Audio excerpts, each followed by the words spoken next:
got to come up with a new name for him. He's no longer should be considered a crooner. Yeah. He's a swooner. Wow. So that must have caught their eye. Yeah, you took for a different angle. And I won first prize. Wow. How many entries do you suppose there Oh, were? I have no idea. They were all over the country. There were, in that group, there were, as I said, about 150 people, but maybe only 25 or 50 wrote columns Okay. or stories. Do you still have that, by the way, that interview you wrote? I probably do. Mm. It's yellowed with age because I did nothing to preserve it, but Okay. I think I have it. Then a few weeks later, I was sent award the bonds, one made out to me and one to the high school, and told to report to the secretary at George's office. Yeah. I called up, made an appointment, went to see him, was interviewed, and was given a job as a gopher. And I enjoyed it. I was only there a few short months because right after that I went in the Army.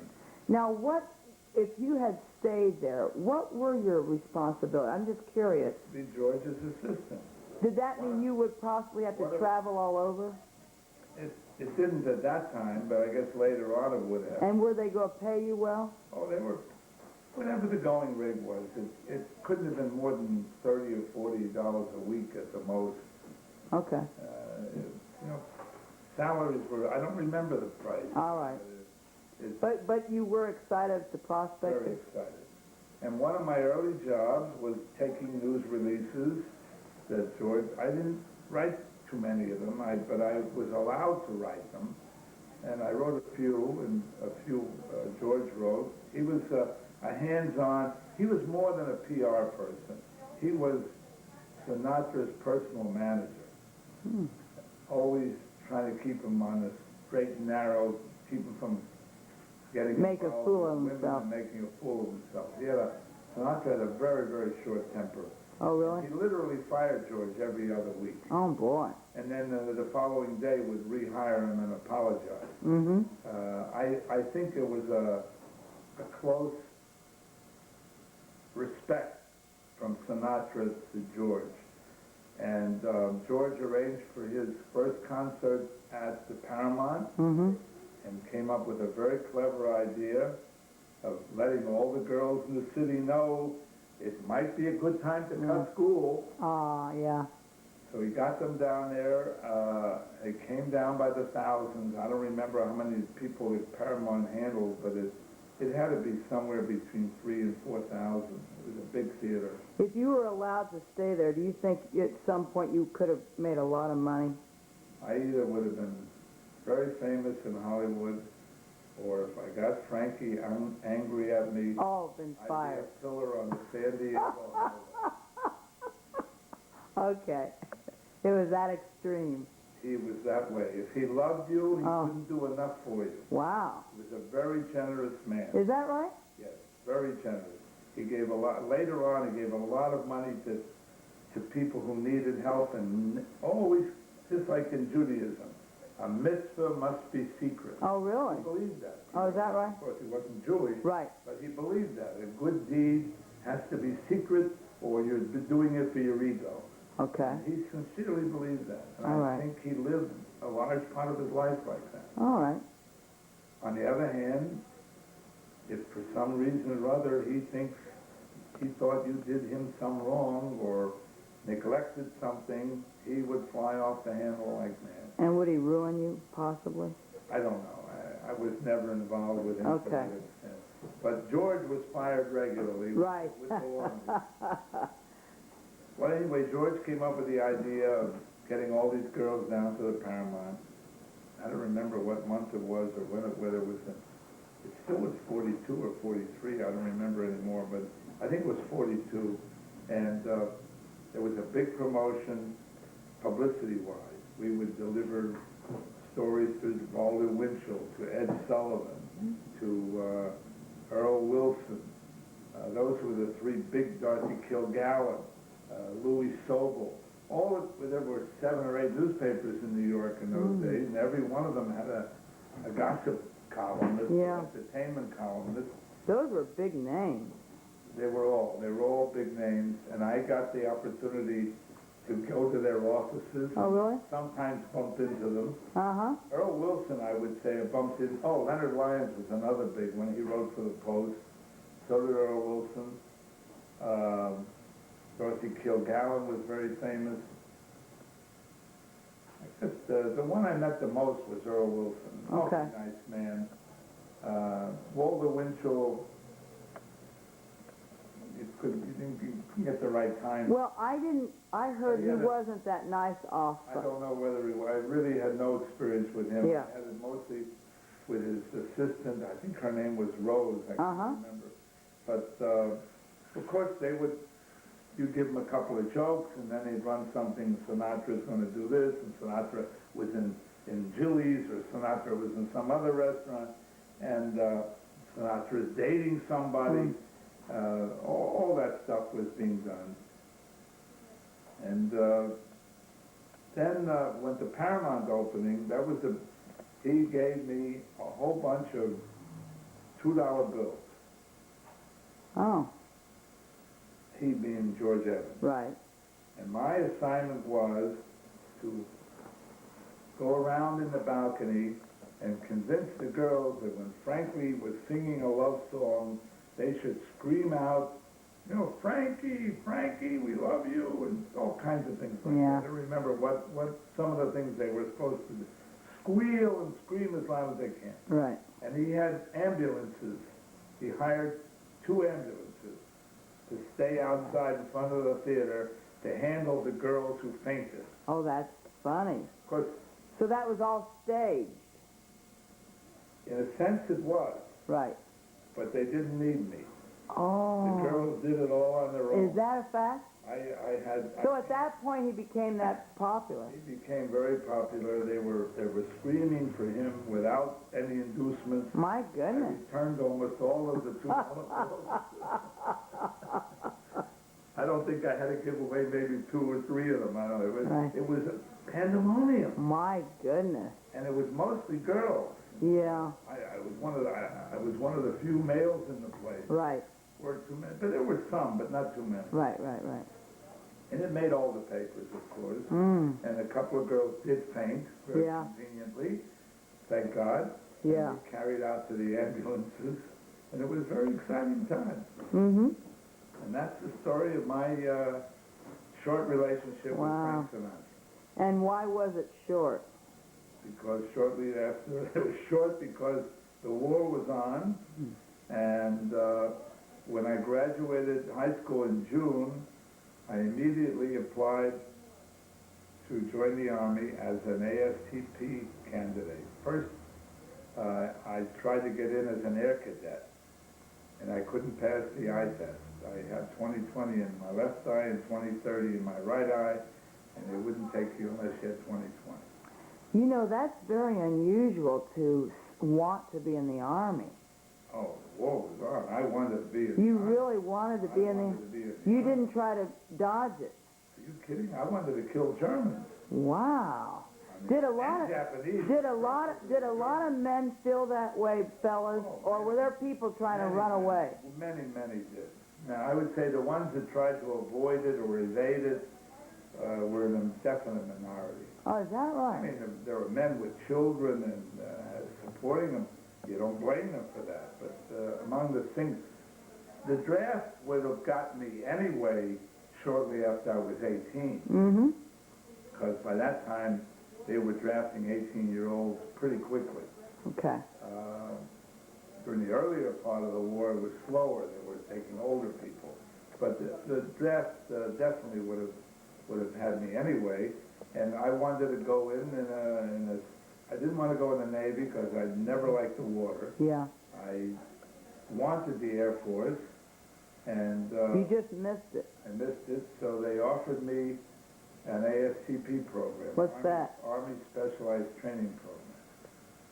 So I was told that I would go to Fort Benning, Georgia, at the Army Officers Candidate School, where they had a special division for the ASTP. Mm-hmm. We would have 13 weeks of basic training, and then those of us who were selected, and there were we graduated from the officers candidate preliminary school. We would then be sent to a university of the Army's choosing to study either languages or engineering or medicine. And the only thing I wasn't interested in was medicine. Right. So I said I'd be interested in either languages or engineering. Right. And I went to Fort Benning, and I went through the training, and at the end of the 10th week, we were given our tickets. I was going to go to school in your home state, Purdue. Wow, in Lafayette, Of course, Indiana. I didn't know where Purdue was. Lafayette, Indiana. Yeah, I'm But sure. I knew it used to play football against Michigan. Okay. And Michigan A Big Ten school. Big Ten school. But I didn't know where it was or what state it was in. Okay. So I was all excited. A week later, the whole program was canceled. They were preparing, this was at the end of 43, the beginning of 44. And they were they had already launched the invasion of Italy and North Africa before that, and they were beginning to plan for the big one in Europe. And they needed men. They needed infantrymen. And I didn't feel so terrible once I found out we weren't the only ones getting the shaft. But even if I had been accepted as an air cadet, okay, they also were given the shaft. My They didn't goodness. need any more air cadets. They needed infantrymen.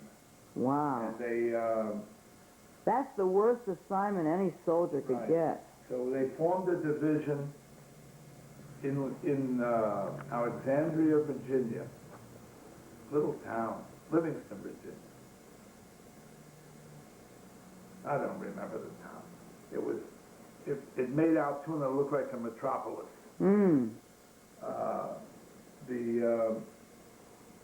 We were stationed there in the boondocks of Louisiana, about 40, 50 miles from Baton Rouge and about 60 or so miles from New Orleans. We lived in huts heated by gas ovens. We had a cadre training us. Cadre meaning these were old Army guys or regular Army guys.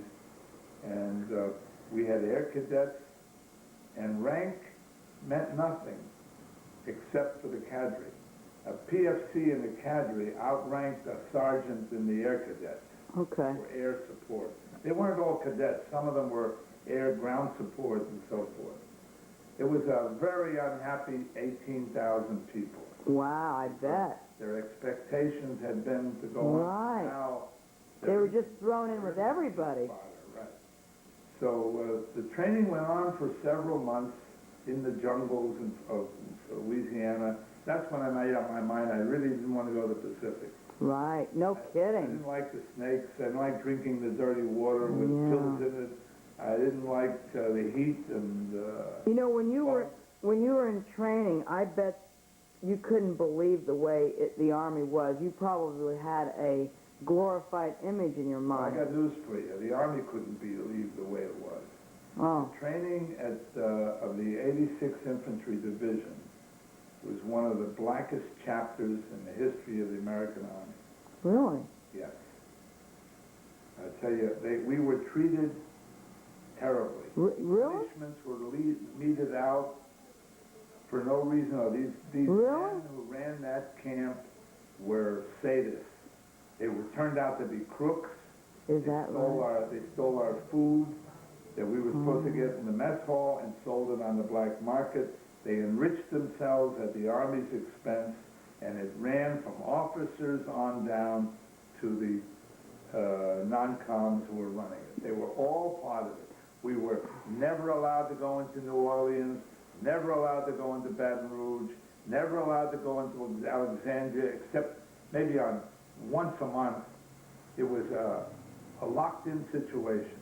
We had 5 or 6 suicides from these gas ovens. Okay. But nothing happened, including one kid who was in my group whose father was a colonel, and a full colonel, the one with the wings, Yeah. in North Africa. And he was punished, he was forced to dig a trench 6 feet deep and 6 feet wide with a knife and with a spoon and a knife. He was forced to stay up all night and run through the company yard with a 70-pound pack on his back. He was nearly killed. At that, he took it all until finally he wrote to his father. His father contacted the Inspector General of the Army and said, somebody should look into this. So the Inspector General said, look, I had a couple of suicides. I don't know if it's ready for an investigation. So then the next thing happened. A group of people came from Fort Benning looking for volunteers for the paratroopers. Now, we had roughly 18,000 people there, but maybe 3,000 of them were cadre and 15,000 soldiers in training. And I was one of something like 3,500 who volunteered. Mm. Well, in the entire history of the paratroopers, they had never gotten that many volunteers. People wanted to get out. So now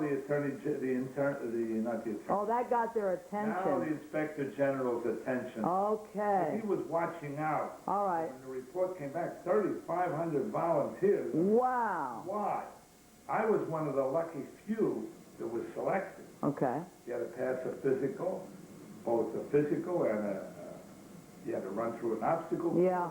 Climb all kinds of Right. things, jump all kinds of things. Right. So there were 350 or less, maybe slightly less, who were selected to go to the paratroopers. So I was one of the lucky ones that was shipped out, and I went back to Fort Benning. Well, I want to know what happened to this investigation. Later on, the investigation, they arrested everybody in the cadre. Oh, I shouldn't say everybody, but a large number of officers and non-coms for theft and Great. and they broke up the division. Everybody, those that didn't go to the paratroops, of course the big majority, were sent out as replacements in other divisions, mostly to the Pacific. So I knock on wood every time I can. Yeah. I went to Europe. Exactly. First Right. of all, To get away from those jungles. yeah, I really wanted to kill Germans, not Japanese, although I would have handled that. Right.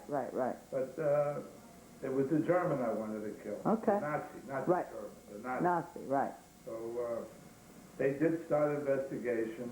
The 86 was broken up and reorganized, and later came to Europe with the 15th Army. The 15th Army was with the occupation. They were trained for, by the time the 86 got to Europe, the war was either winding down or had wound down, and they did some mop-up duty in the Ruhr, and they did mostly Army of Occupation duty. Now, was that, you were part of that? No, I was not with them. I was with the 82nd Airborne. Okay. And then I broke my foot in Fort Benning, so I never went overseas with the 82nd Airborne. I was given, after being hospitalized, I think for 8 or 9 weeks, and then I went on a furlough home, and then I was assigned to the 89th Infantry Division at Camp Butner, North Carolina. Was your foot healed? It was healed, but it never healed 100%. Right.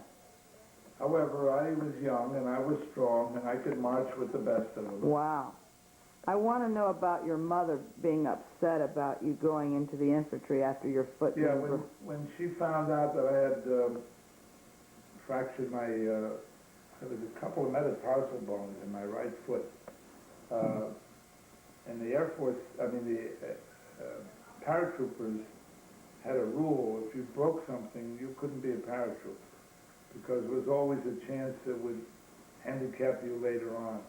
And I don't know if it applied only to legs or feet or arms as well, but they really didn't like you to get anything broken. Right. They made that very clear. We were taught all kinds of ways of falling and tumbling and so forth to avoid that. And I want to ask one thing. Did you enjoy being a paratrooper? I enjoyed it very much. Did you really? You were never apprehensive about falling out of a plane? No. The time I Amazing. spent there were some of the happiest days I spent. Really? Compared to the treatment that we had at the 86th Infantry Division of Louisiana, where we were treated like worse, Slaves. yeah, or worse than animals. We were treated like men. Wow. We were pushed. We had to run. We had to work. We had to physically exert ourselves. But we didn't have to do KP duty. Right. We were given no punishments. Right. We were treated fair. As long as you did your job, you were treated fairly. Given passes to go to Atlanta, Oh, okay. so forth. Maybe you enjoyed it. I know you had that terrible experience, but maybe you also enjoyed it because you always wanted to be a pilot. So you kind of like the air. I never thought about jumping out.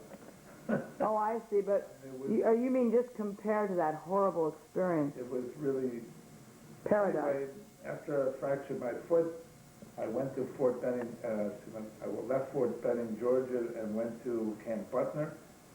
And Camp Butner, the 89th Infantry, was a mountain division.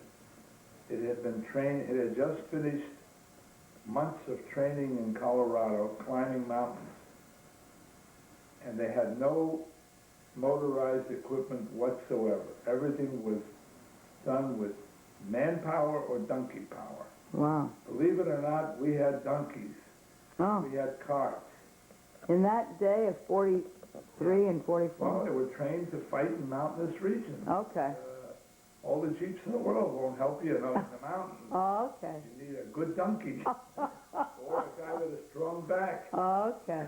But fortunately, I was quite stunned when I heard that because we were slated to go to Italy All right. and fight our way up the Italian. You know, we were bogged down in Italy for a long time, and the 89th was supposed to go in with its mountain training and climb some of those mountains and drive the Germans out of Italy.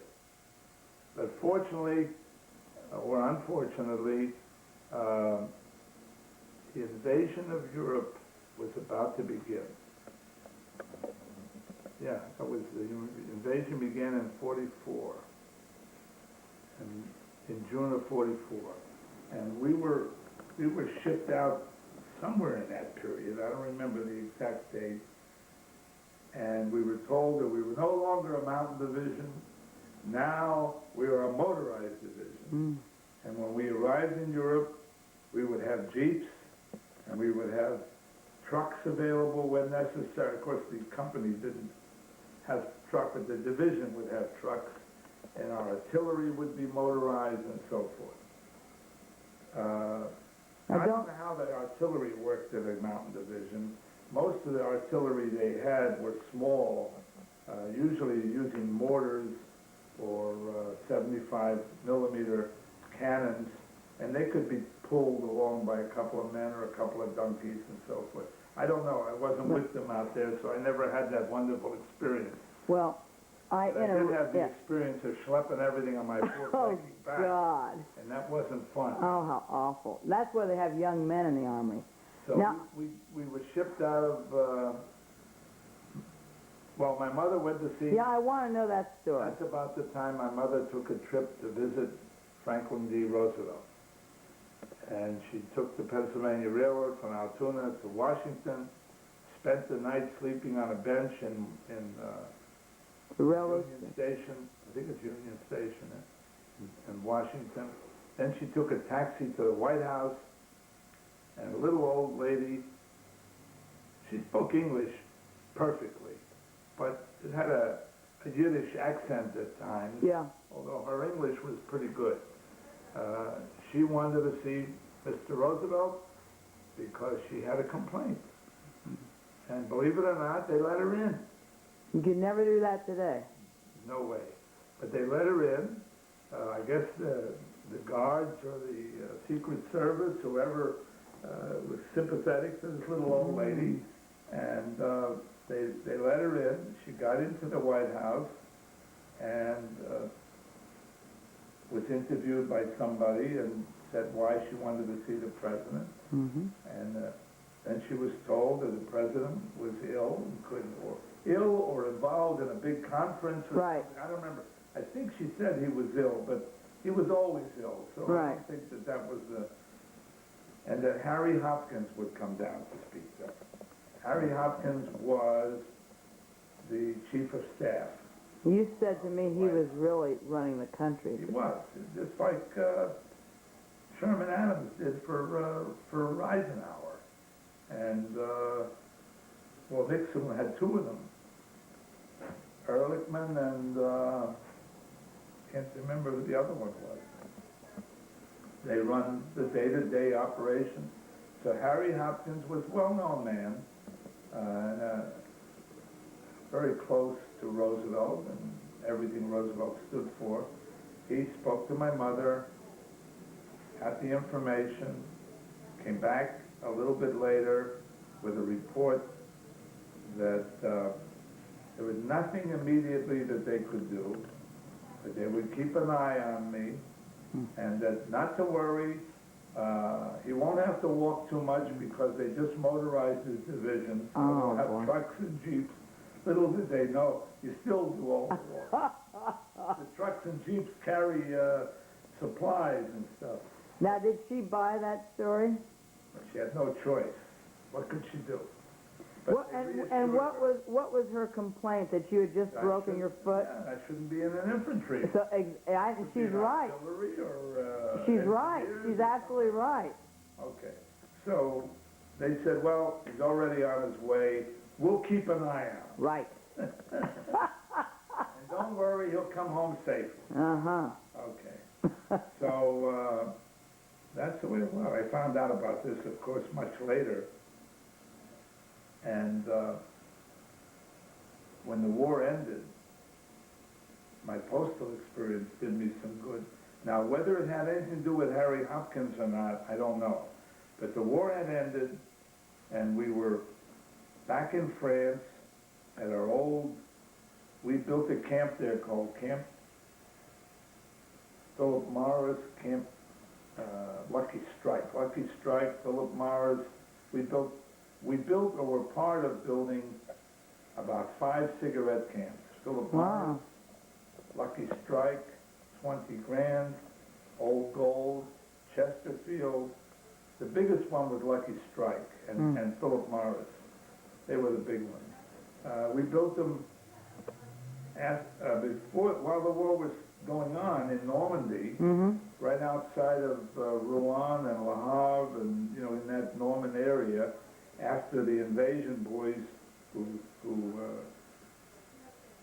busted out of the beaches, we got enough room, so we used German prisoners of war to help build them.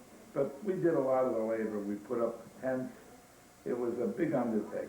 Mm. Now, the purpose of these camps was for troops coming from England and from the United States to get settled in France until they were needed at the front and sent forward.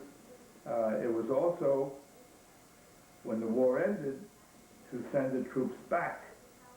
They became the staging areas to send the troops back. It was some forward thinking on somebody's part in the Army. And then when the war ended, of course, the war with Japan was still going on. Right. So those camps became a funnel for troops going back to the States to go to the Pacific to finish the war with Japan. Very few of them ever got back. The war ended with Japan before very many of them actually got to the Pacific. Oh, well, that's good. But thank God for that. Yeah. Well, our division was slated to go to the Pacific. Oh, yeah. 89th Infantry was slated, and we had, And I can't believe you volunteered to go. well, I had enough points. They went on a point system. I had enough points where I didn't have to go to the Pacific. Oh, good. I could stay in Europe if I wanted. I didn't have enough points to go home. Oh, If you had a lot of points, you could have gone home. okay. But I didn't, I was short of some points of going home. And I was allowed to choose whether I go to the Pacific or not. So I was all set to volunteer, against my better judgment. And the first sergeant met me on my way to an interview with the captain. The captain had asked me to come and see him, and he was going to ask me to volunteer. The first sergeant met me a short time before I went into the commander's office, what do they call them, the CO? CO, I forgot what. Anyway, he said, don't let him talk you into it. I know your number came up. If you don't go to Japan, you're going to get a very sweet assignment working in a post office of the 82nd Infantry Division. You're lucky he looked out. 86. You're lucky somebody was looking out for you. So I said, what would I be doing there? Yeah. You have a postal number. You're a postal clerk. So sure enough, I had two numbers. One was a rifleman and one was a postal clerk. So when the captain asked me to volunteer, I said, I really would like to, Captain, and I like to hold the team together, but it's not the same guys anymore. Right. We've lost a very high percentage of my guys, and I just assume stay in Europe. Besides, you know, I have a girlfriend here, and I don't want to leave her. So you're very diplomatic. Yeah. So he was pleasant about it. Okay. That was Captain Godwin. Yeah. Then a few weeks later, I was transferred. The division was still there for quite a while. They never actually went to the Pacific that I know of. I think they went back to the States and were disbanded there. So my smarter move might have been to go back to the States. Right. But I don't really know if they made it to the Pacific or not. Yeah. But anyway, I went, I was assigned in France to the 86th Infantry headquarters. And for a while we were stationed in a suburb of Rouen, which was not far from where we were. And since I was in General Division Headquarters Company now, I ate like a prince. Wow. With French chefs. And, You didn't want to leave. But anyway, that didn't last too long. We lived in a chateau, and then we were transferred, the whole postal unit. We lived in a little chateau down the street from where the general lived in his chateau, and the captain in charge had been the postmaster at La Crosse, Wisconsin. Nice Captain Carroll, wonderful guy. I love him, and he loved me. He's always trying to get me to convert to Catholicism. Oh. But, He'd have to speak to your mother about that. Sunday morning, I was dragged out of my sack. Wow. Oh, you mean you went with him? And to go to church. Oh, yeah. Sometimes we were the only people in the church. The French are not known very well as churchgoers. Oh, okay. But we went a few times. And, of course, he knew my girlfriend at the time, Michelle. Was she Catholic? She was Catholic. And he made me swear I wouldn't seduce her. She had to be a virgin. Ah. I don't remember how I handled that. But I don't think I was swearing with that in mind. Right. You must have your fingers crossed behind your back. I don't know. I don't remember. Okay. But we had a nice relationship. I mean, Captain Carroll and I, and with the whole group, they were all good people. They loved me because I was the only one of the maybe 25 or 30 guys involved in the postal that had been in combat. The only one with a combat infantry badge. The only one with a Purple Heart. And, you know, they respected me. Right. And most of them were much older because they had been professional railway postal men. There were a few young ones, but most of them were much older. So we were transferred as a unit to Austria, to Linz, Austria, and I remember I was the 42nd Infantry Division, New York State, the Rainbow Division. And they had already they were already settled in Austria. We went by train, and I lost my duffel bag with all my precious war booty. Well, I had a Luger, and I had a couple of good cameras. They're all lost. I was going to say, were your medals lost too? Everything was lost. You're kidding. everything. And just the clothes they had on my body. Oh, gosh. And Oh, that's a shame. it was. They looked for them. They claimed they sent them by mistake. They sent them back to the States, to the St. They had a big storage place in St. Louis, but then they never could find it. Oh, it's too bad. Uh, Does the Army ever give you reissue medals? no. No?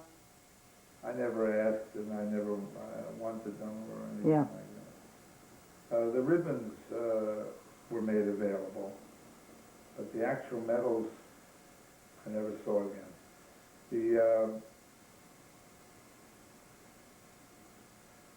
We went to Austria, where I spent the rest of my I would have stayed in Austria, but I Really? got sick.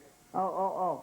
I loved it. I would have volunteered to rejoin the Army as a civilian. Oh, really? Because I was given that option Oh. to work in the post office or some other capacity, because I loved Austria. It was beautiful. Oh. Food was good. Yeah. The natives, well, I wouldn't say they were friendly. They No. were tolerable. Yeah. The women were beautiful. Mm-hmm. And then, lo and behold, while I was in Austria, Michelle and her best friend joined the French Army and were assigned to the French sector of Austria, of Vienna, for the purpose of being near me. Is that I right? almost fainted. Wow. I bet. I couldn't believe that she would do that. Wow. She joined the French Army so she could come to me. Wow. And had you been missing her? Yeah. Yeah, I missed her. Yeah. But anyway, then I became ill. And of Did you ever know what caused that illness? I thought it was some kind of poisoned food. I mean, not deliberate poison, I mean spoiled food. Yeah. Wartime refrigeration and safety went out the window. And it may have been horse meat, and I thought it was beef. But there's no way of knowing. I went through hell, Yeah. but that's another story. Right. Yeah, Karen and I went to one of the towns in Austria, Salzburg, Oh, and we I was in a saw the hospital where you were. It was on a hill. Oh, yeah, well, everything in Salzburg is on That's the hill. true. That's true. The hills are When I alive. left Salzburg, I left the hospital. Yes, I left the hospital in order to rejoin my outfit so that I could go home with them. Right. And the doctor, I was too sick to be released. This was in May of 1946. I'd been in the hospital for 3 or 4 months. No, I couldn't have been in the hospital that long. May? Yeah, I had been in the hospital since the beginning of the year. How much weight did you lose? I don't know what my weight was then. It was then probably in the area, I started out at like 175, 180, and at that time it was probably about 125, 130. Nothing. My uniform didn't Oh fit. my pants didn't fit. God! It's surprising you could still live at that Anyway, I weight. joined the outfit. The doctor, it was a Dr. Cohn, a lieutenant, who lied for me. Oh. He faked my blood test and gave me enough red corpuscles would allow me to be discharged from the Army because I was just going to die there, and he knew it and I knew it. Okay. So I said I wanted to get At home. least get home. So I suffered my way home. My buddies helping me, having to carry me and fake things for me in order, but we traveled from Austria all the way across Germany to Bremerhaven. Could you eat anything? I was not able to eat anything. How did you I sustain? lived on Coca-Cola and cheese tidbits. Wow. That's the only thing that would stay down. The only thing would stay down. Everything else came up, or all of it came out the other way, but everything, Oh my. it was a constant problem. My. And, But it wasn't as bad then as it got later. It got oh worse. really? Yeah. And got onto the ship, the Indian Victory, SS Indian Victory, and all of us infantrymen were assigned into the hold, you know, these bunks that were 4 or 5 high, Mm-hmm. And I knew if I had to be there, I'd never make the trip. So I got lucky. I volunteered to be the editor of the ship's newspaper, and I was accepted. Okay. That meant I got a cabin, Oh, like an officer. that's wonderful. And I had to write the paper. Okay. Were you able to, as sick as you were? To some extent.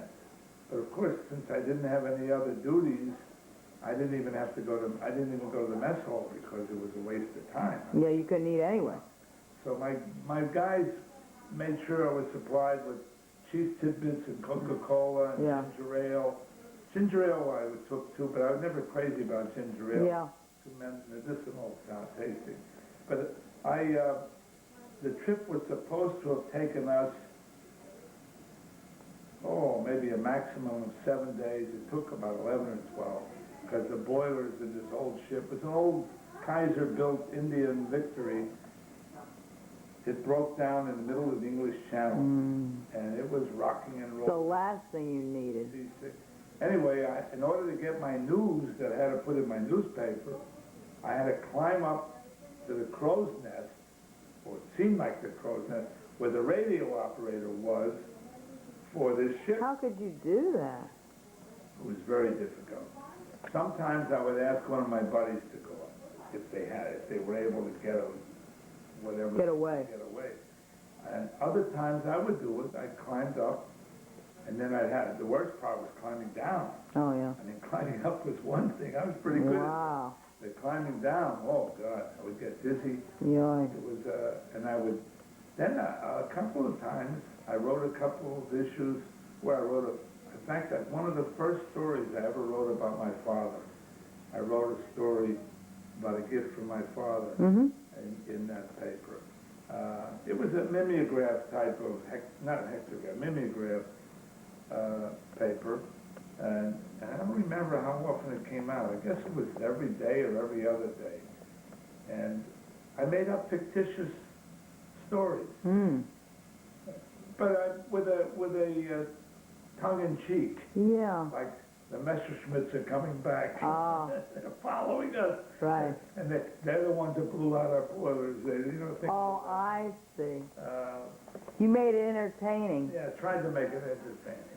And it was... They probably did enjoy it. Nobody complained. Nobody gave me any kudos. Right. Nobody complained. So as long as they didn't complain, I was happy in my little cabin. They needed some humor. Yeah. But then we landed at New York, and there was no parade because by this time it was May. And how were you able to get off the ship if you were so weak? That was an interesting problem. I was so weak I could not carry my duffel bag. So my buddies carried it for me over to the gangplank.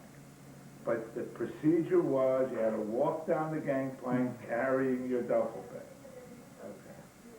There were ladies from the Red Cross or Salvation Army, I think they were Red Cross, serving coffee and donuts. And then there was a mess hall set up where we were going to get a meal, right after landing. Yeah, we landed in New York Harbor. I don't remember. Did your mother know you were going to be there? No. Okay. I didn't even know I was going to be there. Oh. I didn't know where we were going. Oh, I see. I knew we were going home, but I didn't know Okay, where. okay. We were shipped out of Boston. I thought we might even be going back to Boston or something. Who knows? Could have been Philadelphia. Could have been anywhere. But when I did, the first and only time I had ever seen the Statue of Liberty. Really? And I managed to drag myself up on the deck early in the morning to see it as we approached New York Harbor. And that was quite a sight. I never forgot it. My goodness. I cried. I really. Is that right? Yeah. And then when we get to the top of the gangplank and I have the duffel bag strapped, I still have the duffel bag, by the way. You do? Yeah. And I looked at that long gangplank. First of all, I was wondering whether I could even make it down the gangplank. Right. Let alone a duffel bag. And I just said, no way. Okay. I took the duffel bag and arranged to have it fall off my shoulder and roll down the gangplank, scattering the Red Cross girls and their donuts. So you pretended to fall? Getting some dirty looks from a couple of officers. But I made it down the gangplank, and nobody, it was a very good, everybody was in a good mood. Oh, okay, yeah. Nobody was going to court-martial. Right. And I got down the gangplank, and I tried to eat a donut. Didn't go down too well. No. And we then went to Fort Monmouth by bus. I guess we were taken to Fort Monmouth, bus or train, I don't remember anymore. Someplace in the boondocks of New Jersey. And that was where we were going to be discharged and sent home. And that was a Saturday, May 11th. On Sunday, May 12th, was Mother's Day. And I wanted to be home in time for Mother's Day. So one of my buddies, he agreed to help me. We got a pass, and we were going to go to New York for the day, for Sunday, and I would visit my mother. The problem was I got very sick. Along the way, I had to leave the bus. It was, the smell of my upchucking was very pleasant. So the bus driver, he was very nice about it. I mean, there was nothing he could do. Right. I was sick. So my buddy and I got off, and we said, we'll hitch a ride. Sure enough, a guy comes along, gives us a ride, drove us into New York. Fortunately, I didn't get sick in his car. And then I took the subway home. I don't even remember the name of my buddy who was with me during all. Wow. He was not anybody I had been in combat with, but somebody I had met, a very kind-hearted human being who helped me go through Austria and Germany. Oh, really? Yeah. And he left. He went to visit somebody, and I went to the Bronx. I came to the house. Oh, I made another mistake. I bought a suitcase. I wanted to buy a gift for my mother for Mother's Day. So I bought a medium size. My mother was always traveling, so suitcase is a good choice for her. I bought her a suitcase, an empty suitcase, and I couldn't carry the suitcase. I had to abandon it. I abandoned it on the subway somewhere. Wow. You were that weak. I get to the house, and I ring the bell. They lived on Vise Avenue. I ring the bell to the door, and it was not an apartment that I was familiar with because they had moved from where I was. So it was my first time there, and my sister opened the door, and she didn't know who I was. You're kidding. No, she saw an American soldier. She didn't know. In uniform, but you were a skeleton of what you were. I was literally a skeleton. And I said, sis, don't you know who I am? Aw, she didn't even know. Oh, God. I didn't know you were that sick. Anyway, they immediately put me to bed. Did she start crying? Oh, they all were crying. I couldn't eat anything. So my father ran over. And we had a doctor who had been a family doctor nearby. My father went, I don't think we had a telephone. No. And my father went over to Dr. Miner and asked him to come quick. That I had just come home, I'm passed, and I was very sick. He came, he examined me on the couch, and said, young man, there's nothing I can do for you. You have to go back to the Army hospital immediately. I said, no way. I'm not going to go into that hospital. I've never liked hospitals. Okay. Although some of my experiences have been relatively good, except the most recent one. Yeah, right. I said, I want to get out of the Army. I want to come home. I want to get Mama's cooking. Right. Rye bread is what I seem to miss the most. Yeah. And he says, you have to be in the hospital. So anyway, I decided, I went back. One of my cousins drove me back. And I went to report the following day. They had a roll call, and you had to get on a long line, and they would ask you if you wanted to re-enlist, and if you didn't want to re-enlist, you would be given your discharge and so forth. And you had to go through a medical exam. If you decided to be discharged, you had to, before you could be discharged, you had to have a medical exam. The same as you had to have one at Grand Central Palace to get into the Army, you know. They made you go through that when you were that sick? Well, they didn't know I was sick. I was not telling them I'm sick. Oh. I'm still, you know, an able-bodied soldier. Oh.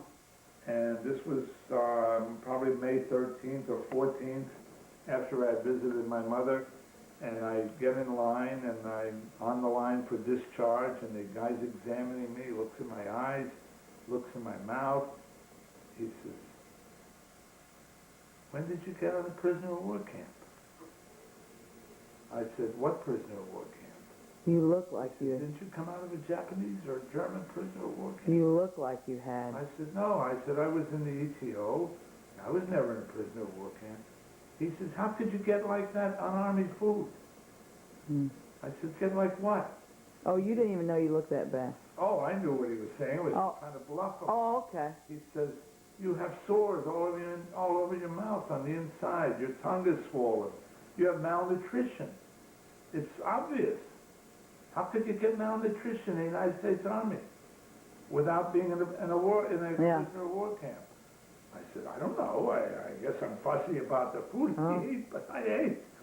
He says, "Soldier, you're not going anywhere but to Tilton General Hospital." And he had me taken by ambulance to Tilton General Hospital. Oh, wow. And there I stayed until the end of August, 1946. But how did you get well? That's too long a story to tell. Did your sister Miriam have anything to do with forcing somebody to get medicine for you? No, they visited me, and I wouldn't even see them most of the time. Well, I hear the story about Miriam getting on the doctors and making them get you... Oh, well, I had a good friend of mine.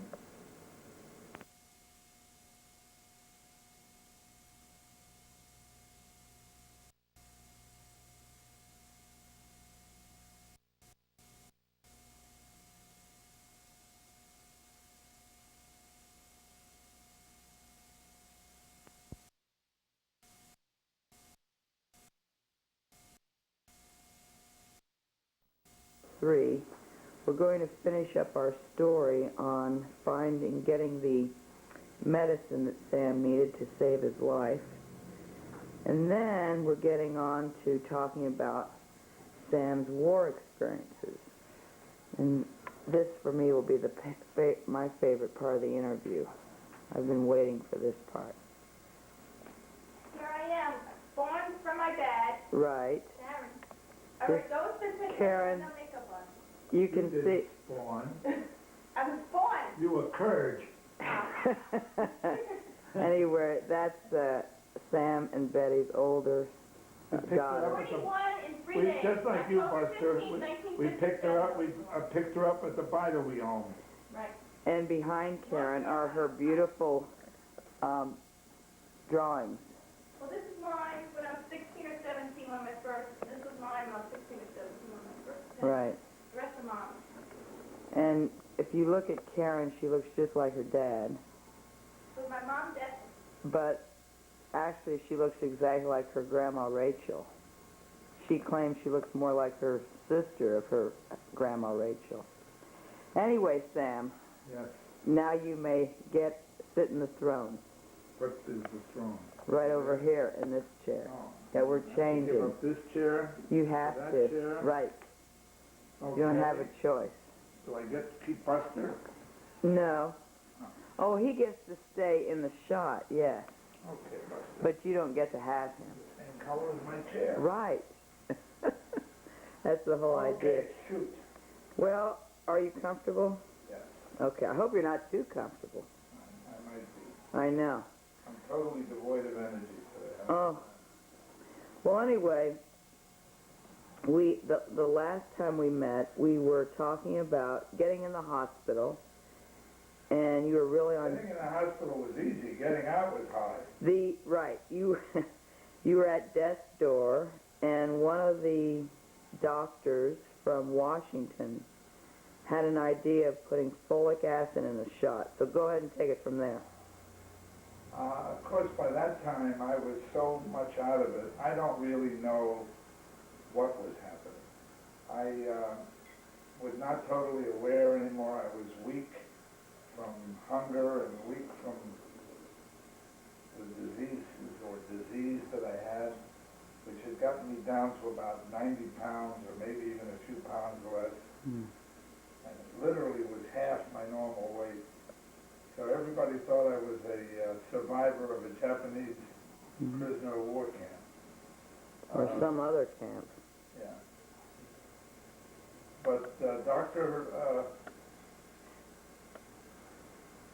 Armstrong, I think his name was Armstrong, was a young doctor, Army doctor at the hospital in Fort Dix, New Jersey, where they hospitalized me.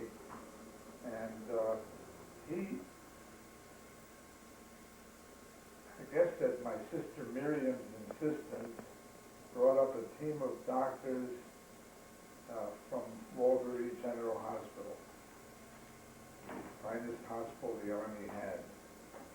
And they analyzed my case and apparently prescribed large doses of vitamins and a very large dose daily of folic acid. How long did it take you then to recover? Once I began to get the folic acid daily, I would say within a month, I was beginning to regain some weight, slowly, but I was regaining my ability to hold food in, and the diarrhea lessened, and I began to feel strong enough, probably a month later, where on occasional Wednesdays, I would go with a group of GIs sponsored by the USO to visit a baseball game in Philadelphia, either the Athletics or the Phillies. Yeah. Then afterward, we'd go to a nice, moderate restaurant. You were able to eat then? Well, to some extent. I remember one restaurant in particular, it was Lou Tendler's Steakhouse. And Lou Tendler had been a boxer. And my cousin Snakey Bernstein in Philadelphia had been a boxer. And I mentioned to Mr. Tendler, my cousin Snakey, and he lit up with joy. He knew him. He knew him. He was a real nice man. I don't remember if he ever fought him or not, but I think they were in about the same. I think Snakey was in the light heavyweight class. Tendler might have been in the heavyweight. Okay. But he did know him and liked him. Oh. I wanted to ask you, are you in the history books as far as this disease goes, and were you the first one to take folic acid? Medical books. Well, I've had that belief all this time, based on what they told me when they came up. Subsequently, two other doctors that I met in the course of my life, one was Dr. Fader, who was a fellow at Cornell University and doctor in charge of their Genius program. He told me he had worked on that project, knew all about me, and I had been written up in some medical journals, and that my case was unique. Oh, okay. Later, about 1990, Betty and I went to the Lay Clinic in the Boston area for something totally unrelated. I went there for some other ailment that was bothering me, and when the doctor took my history, she passed it on to a Dr. Dow, who was the head of internal medicine at the Lay Clinic. And while I was not there for internal medicine, he asked permission to see me and interviewed me about my non-tropical sprue. At that time, that's all I knew that it was called. Mm-hmm. He then told me that there were two theories, and he was one of the experts in them. And he wanted to have his class meet me, and he asked me if I'd allow him to do a biopsy to determine for certain whether I had non-tropical sprue. The difference being, if you had tropical sprue, there was some kind of germ or bug or invader in your intestinal system, including your stomach, and that all 100% of the time came from the Pacific. If I had non-tropical sprue, I had to have something else. Right. And he wasn't totally clear on what that was, but he did do the biopsy. It was very, I didn't, of course, have to pay for it, but I was sorry afterward that I had volunteered, because his first attempt to put the camera and Yeah. the thing down my throat, Right. through my nose, Oh. was very badly done. The student who did it was a doctor, but he was one of his interns, didn't do a careful job and got into the wrong part of my anatomy. Right. Then Dr. Dow did it himself, and he did it rather smoothly and quickly, and he got his biopsy, but he never, He really found the cause. I don't know what he found. He was excited about it, but I really wasn't interested. I had non-tropical sprue as far as I was concerned, and that was it. Right. I didn't pay much attention. No. Yeah. So that's, I've had Okay. a number of doctors, comment Yeah. that I was, if not the first, certainly among the very first. Of course. Most of the time wasn't even diagnosed as non-tropical sprue. Right. Then I understand there was a Dr. Dickey, a British doctor in Holland, who put two and two together when children in Holland had very little bread and wheat product to eat. Their condition improved. Oh.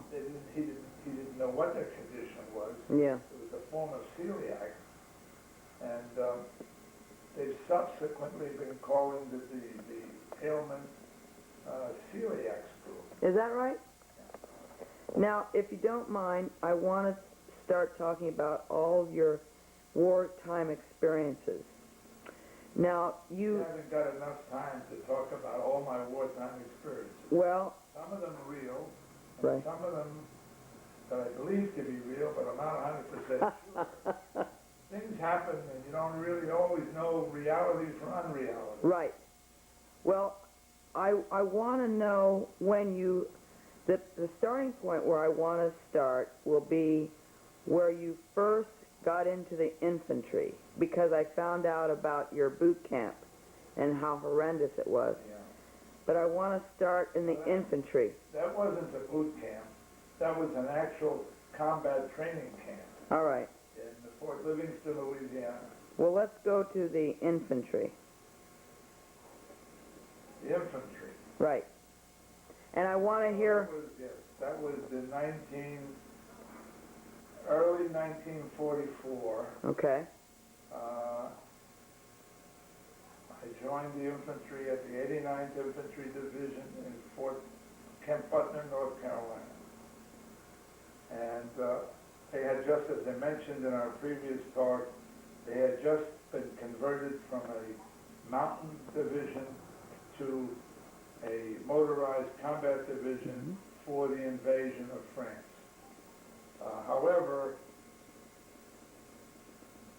while we invaded France, it was many weeks after D-Day, and therefore we were spared the brutal casualties that took place in the weeks and months following D-Day. Right.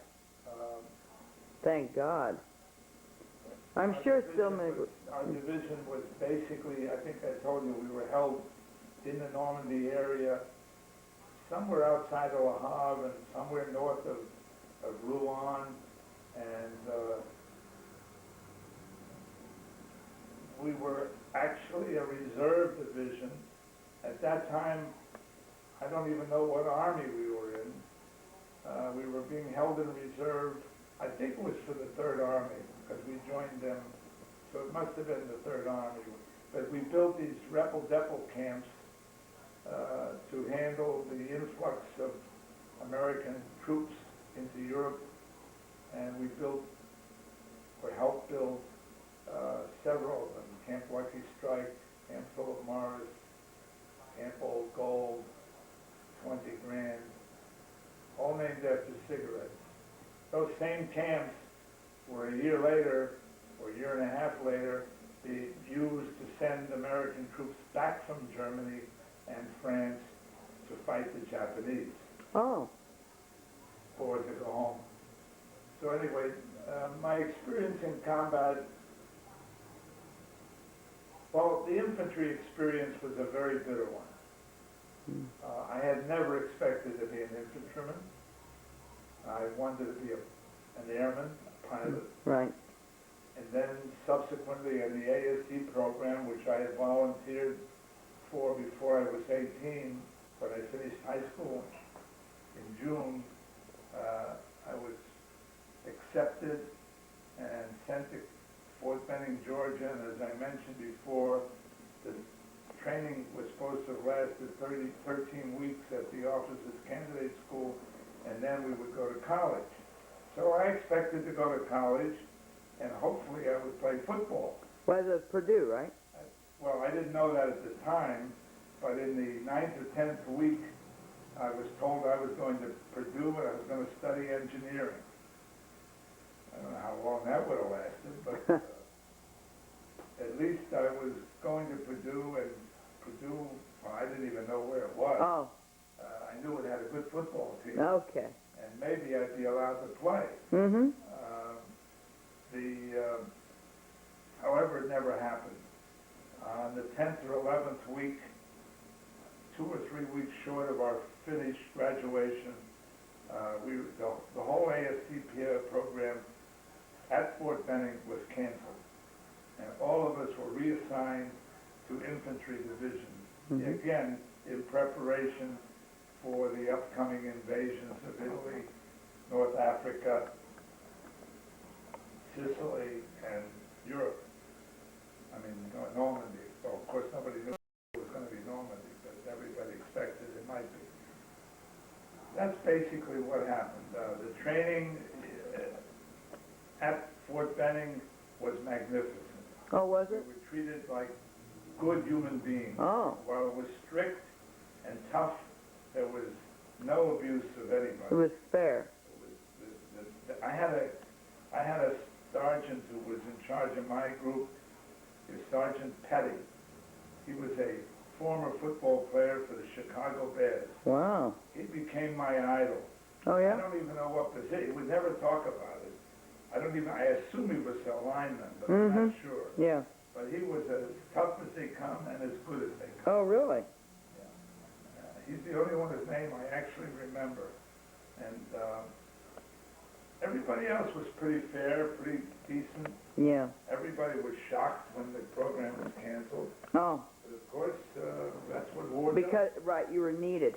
Now, where was the first place you went when your men went over? When we went overseas, right. We landed, we got off the ship in small boats, landing craft infantry boats and other small boats outside the harbor of Le Havre, which had been totally destroyed. There was one. What country was that? France. Okay. There was a floating dock that the engineers had constructed to allow the ships to unload heavier equipment, but GIs had to go off in small landing boats and land on the beach. Yeah. Similar to what they did in Utah Beach, but without the... At that time, there was no opposing German gunfire. Okay. But everything was done in pitch blackness in the middle of the night. Oh, so they didn't know you were coming. No, nobody knew we were coming, but there weren't any Germans in that immediate area. There were Germans holed up in pockets at Cherbourg and a few other places, but in the Le Havre been pretty well mopped up. Okay. We then moved that night on foot to the campsites outside of Rouen, and I don't remember which one we went to first. I think it was 20 Grand. No, Lucky Strike. It was Camp Lucky Strike that had been partially built, and we took over the job of putting up more tents and preparing for more invasion soldiers. And our division, shortly afterward, was put on ready and moved up as a reserve division at the front. Can't remember all the sequence there, but I remember we went to the front. It took us 6 days riding in boxcars. These are the old famous 40 and 8s that they had in World War I, French boxcars. They would hold 40 men and 8 horses. Or maybe it was 40 men or 8 horses. Okay. But we had 40 men and there was no room for 8 horses. Right. I'll tell you that. We had roughly 1 platoon in each boxcar. And toilet facilities were non-existent. Uh-oh. When you had to do anything, Yeah. a friend had to hold you out through the door and make sure you didn't fall on the tracks. Oh, my God. It was very, very difficult. I mean, nothing was happening to us except time, delay, occasional strafing by German planes, Yeah. and we moved up closer and closer to the front. I think in all it took about 6 days. Is that right? Yeah. It's a long time. And then we came out of the boxcars exhausted, dirty, stinky. Yeah. We had to clean our weapons. It's always important to clean your weapons. Yeah. And I think we went into combat that very night. We moved up to the front in the dark. We were great night soldiers. Yeah, you had to be. We moved up to the front and we replaced a division just west of the German Siegfried Line, which is their counter to the Maginot Line. Siegfried Line was a heavily defended system of fortresses and dugouts and pillboxes and the full length of the German-French border. And we were outside somewhere west of the city of Aachen. And I didn't know anything about Aachen except I knew it was a German city. And we were near the Luxembourg city of Trier. Well, that night, and again, some of this is vague, I remember replacing the division, and as we replaced them, the guys were saying to us, oh, thank God you're here, we can get some rest. Their casualties had been very high. I think it might have been the 2nd Infantry Division. I don't really remember exactly. Okay. But everything was done in the dark.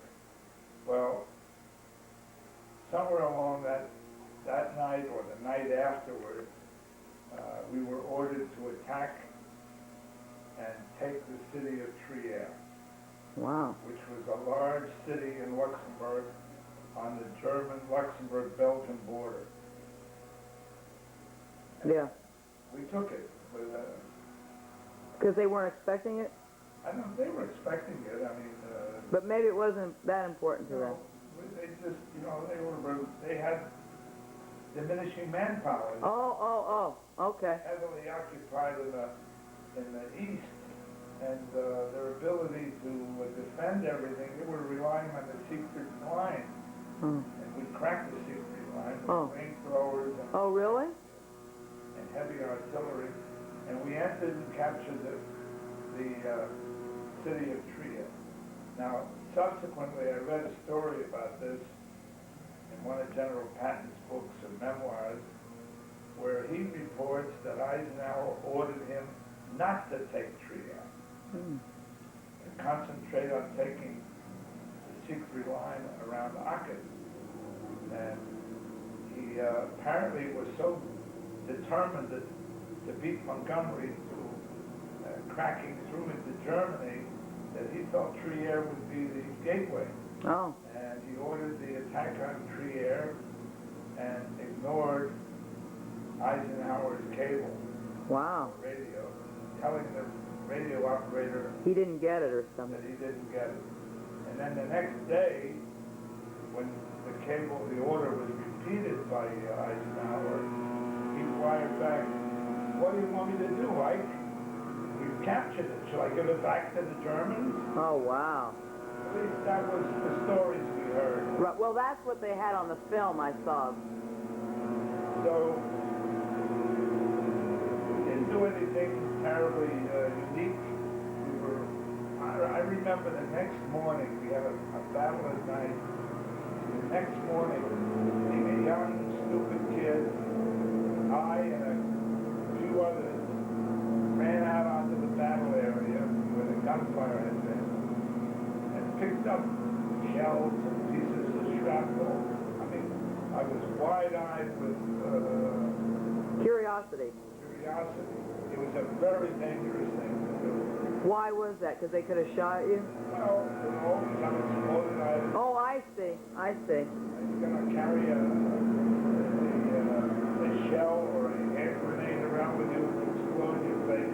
Okay. I got a severe lecture from my sergeant. Oh, really? Who got a severe lecture from his sergeant. All right. It went down the line. Okay.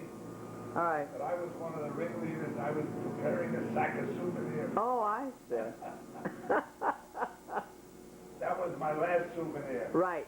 A few days later, we moved up further and entered Aachen after a hard fight.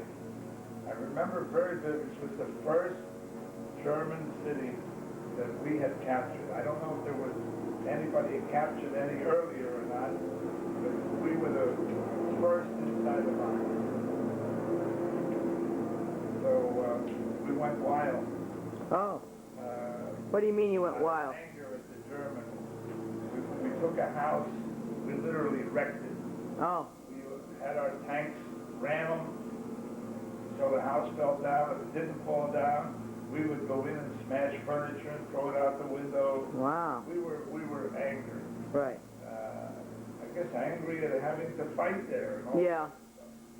At that time, we were the infantry attached to the famous 4th Armored Division, which Patton had ridden through North Africa, Sicily, and subsequently reinstituted them in England and brought them into Normandy after the invasion was well underway. The 4th Armored Division was responsible for the breakthrough from Normandy at St. Lo all the way to Paris and eventually to the German border. And they were something special. Really? They were Because it was under Patton? Because they were under Patton, right? Well, they were unique. Whether Patton was the commander or not, I don't know if that never made a difference. But he used them to the ultimate. Why were they cocky? Because they had won so many battles. Oh. And they had been in so many things. And they always reminded me, it was a movie about a tank force where Terry Savalas, Kelly Snow? what's his name? Kelly Snow?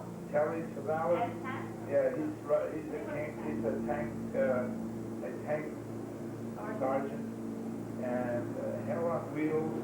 Oh. I think it was based on the 4th Armored Division. Oh, is that right? Yeah, they would hang their loot on the sides of the tanks. Their water cans were usually filled with wine or liquors. They used to mix their own cocktails with gasoline and Wow. other stuff. A wild bunch, but very, very good. Wow. Good people. I mean, really good people. Yeah. And we were greenhorns, and Right. but they had been to Africa. They had been in the. Amazing they survived so many battles. Not all of them survived, but the unit survived. Right. In a unit like that, you have a lot of turnover. Okay. So the new guys take on the aura of the old guys. Oh, okay. There's always a group of. Did you find that to be the case? Well, the same thing in the infantry. Most of the time in the infantry, which the most part, suffered casualties of 70% or more in some cases. You have a lot of replacements. They blend in. There was only one occasion toward the end of the war where we got a lot of replacements at one time, immediately before moving out on a battle, and the guys hadn't been integrated. Nobody even knew their names. Imagine being a buddy with somebody you don't know his name, Wow. and your life depends on him, Oh, boy. his on yours. It was a terrible experience. Yeah. I'm rambling again. Well, we were in the 4th Infantry, and you were No, saying Fourth Armored. 4th Armored. There's also 4th Infantry, but I have nothing to, I don't. All right, the 4th Armored. So were you infiltrated in that? Well, I was never part of the 4th Armored. I was the infantryman as part of the 4th. Okay. We rode on the tanks, we walked behind them, and if we ever entered the town, the infantry went first. You went first. Yes, Patton would never allow his tanks to enter a town first. That wasn't very good, was it? Well, because they were sitting ducks for Molotov cocktails, for Oh, pizzas. but he didn't care about the infantrymen. Well, the infantrymen can move more easily, Oh, I see what you mean. and search out. Oh, I see So what you it mean. was our job to clear the way for the tanks. Okay. But in open field combat, in combat against bunkers, combat against entrenched fortifications, very frequently the tank was sent up first. Oh, okay. The infantry couldn't get them. Was it really scary? Was everyone filled with apprehension when you people were sent first to kind of scout things out? Because you didn't know if you'd step on anything. It was scary. We didn't really worry very much about landmines. We were moving very quickly, and there were landmines, but not to the extent that they're being used today. And they were Okay. they were usually the movement was so quick. Yeah. Germans didn't have time to put them down extensively. Okay. Otherwise, it would endanger their own troops Oh, sure. in their attempt to retreat. Sure. So we worried about it, and many a time I would crawl out there on my hands and knees with my bayonet and search out where we suspected landmines Oh, were. really? We'd have to stick the bayonet in the ground to see if you hit metal. Oh. Later on, we came up with some metal detectors, but that was the best metal detector that we had, Yeah. the bayonet. So when you'd go scouting around, you'd go into buildings, I guess, and make sure that Germans weren't there, that kind of thing? Well, we usually didn't enter buildings that didn't have Germans. Yeah. They were either empty or they had Germans who were fighting us. The idea was to drive them out or get them inside the house. We would go in 2 or 3 at a time Yeah. with somebody covering somebody else Yeah. and throw a hand grenade where necessary. And house to house, door to door fighting is very bloody. Oh, We avoided as much of it as we could. right. So anyway, then you'd come back. Wait, I don't want to, I want to go sequence. And so then you would go back to the officer and tell them the status. Then they'd go through with the tanks. Whatever they did, I don't know how the chain of command went. We would report back to company command, the command post, and the company, I can hear it. the company commanding officer, Captain Godwin, what an awful name for a man in combat. Yeah. He thought he was General Patton reincarnated. Oh. He carried twin pearl-handled, I think they were 45s, and he was the only officer in our company who did not paint out his insignia on his hat. That's why when I watch these movies, and the captain's bars, and the colonel's bars, and the major's bars, and the lieutenant's bars are shining out to the, I mean, no officer had his bars shining out there. They covered them up with paint or mud or Why? So they wouldn't be an It would be attraction. a target for Right. snipers. right. But Captain Godwin was proud of his rank. He did it anyway? He wore them shining on his head. In fact, I think he used to shine it up. Oh, my God. And never got a scratch. Wow. Yeah, He would walk down, when we go into a town, of course he was never the first. right. He'd walk down the town with men on both sides, middle of the strasse or village street, and both of his 45s in his hands, ready to let blast at anything. He did sound like Patton, didn't he? Kind of nuts. Yeah. No, he Now- wasn't nuts. He was a good soldier. Oh, okay. Now, I want to know, and let me know if I'm skipping ahead. I was 19 at the time. He probably was 25. Is that all? I thought he was 35 Right, or 40. But right. he probably wasn't more than 25. All right. Now, let me know if I'm skipping ahead, but one of the things I want to know is when you led some men over the Rhine, then you had to go back over the Rhine and then back again, and I think you were a mayor of a town. Oh, How far am I skipping ahead if I go there? well, you're skipping quite a bit. Well, then let's don't skip then. At about the time, shortly after we captured Trier and Aachen, it was in the winter. I remember it was bitter cold, lots of snow and rain and mud, Just Battle Bowl?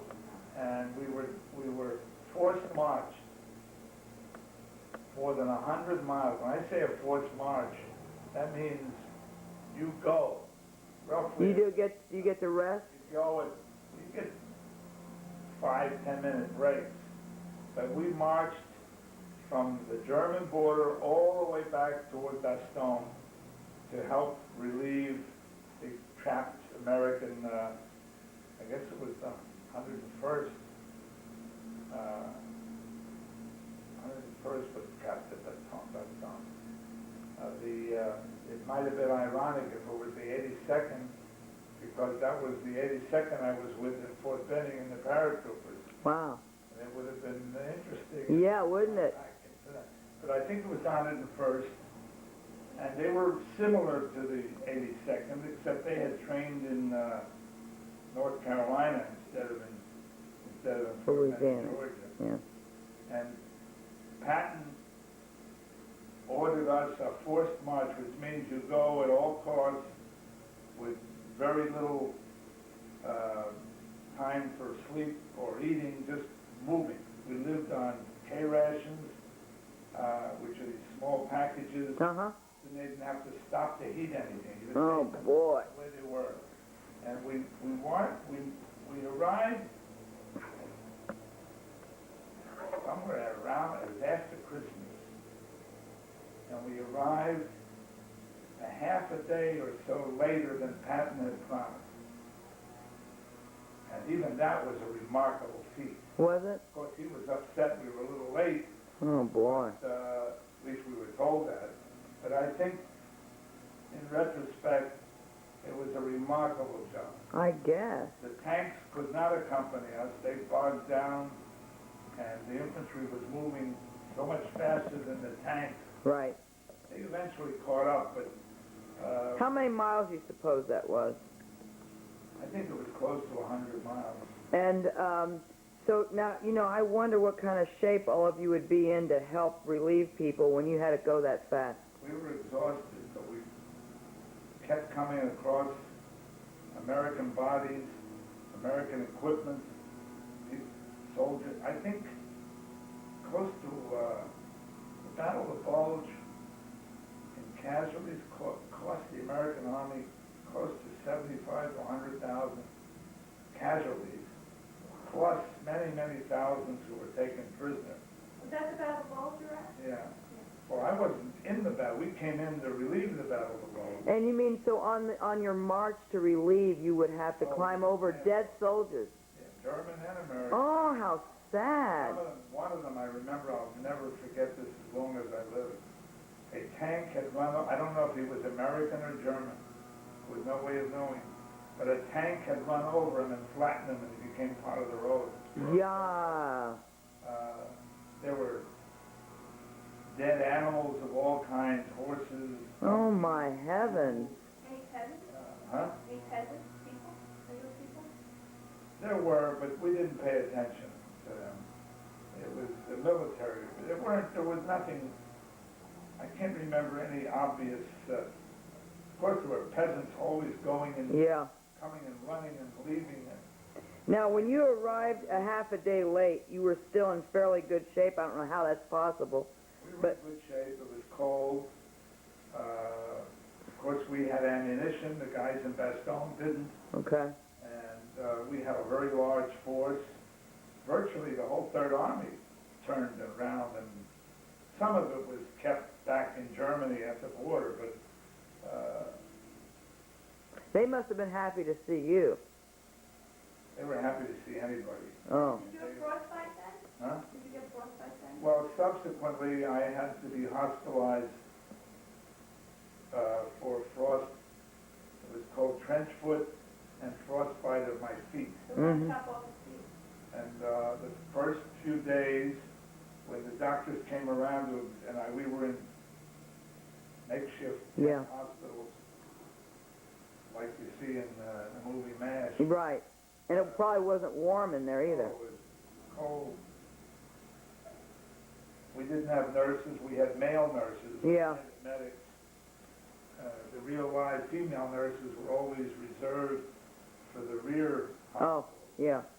And this doctor came by. I wasn't, of course, the only one with frozen feet. There were many. The reason my feet got frozen is they didn't have boots that would fit me.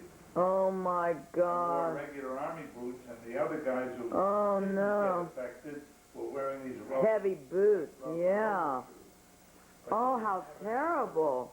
So he told you when he first saw you, you'd have to remove your feet. We're going to have to remove them, but we can't do it here. You have to go back to England as soon as we get transport. Meanwhile, we got to Were your feet a black at that point? He thought gangrene had already set in. Okay. They were inflamed.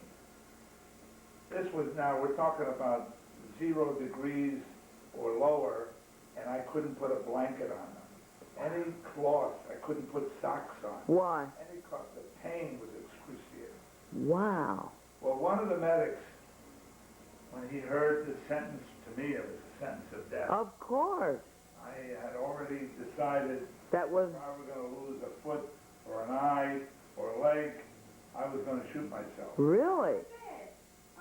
I had You did? I had a Browning 25 Oh caliber. my God. It was either a Browning or Beretta. Right. In my army uniform. Right. What you would normally call a watch pocket. Okay. This little pistol fit there. Right. And I was determined if I was ever taken prisoner by the Germans, Uh-huh. because my dog tag said Hebrew, Okay. or if I was ever blinded, Right. or Just finish it. I would Your dog finish. check said your religion on it? Oh, yeah. They said Hebrew or Jewish? Hebrew. Jewish. So you had already determined that before that happened. So this very nice medic who used to carry me from my bed to the bathroom, Okay. because there was no way I could What was stand his on my name? feet. I don't know his name. He told me to rub my feet. But how could you? They were in pain. He said, no matter how painful it is, you got to do it or you're going to lose them. Okay. And sure enough, because there wasn't any transport to get me out of there, You had time. After 4 or 5 days, they began to get better. Now, did he help massage? Yes, he and others came over. And Oh, well, that's not only good. my feet, but other people too. Okay. Did everybody start feeling better, their feet? I have no way of knowing that. Many of them And didn't. he said that. I was one of the lucky ones. Maybe I was in an early stage, Okay. and I was able to get circulation back in. Okay. So anyway, by the time end of 4 or 5 days, they said you don't have to have them taken. Yeah, then I just had to stay and get a little stronger, and then I went back to my outfit. Wonderful. That was a small miracle. Did you get the right boots after that? No, I never did get boots. I got regular army boots, but not galoshes. Oh my God. I went back. By that time, my group was well inside Germany, and we were approaching the Moselle River. Okay. which was a river, major river in Germany, famous for the Moselle wine country, Yes. and we're not too far from the Ruhr on the way to the Rhine. So we had to cross the Moselle. And by this time I was back with my squad as scout, and I crossed the Moselle River one night with a group of 3 or 4 guys. Our job was to bring back prisoners.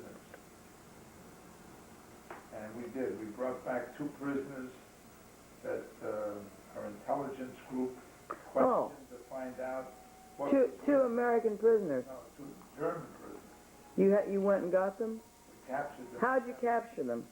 At night. We surprised them in the middle of the night. And how'd you know where they were?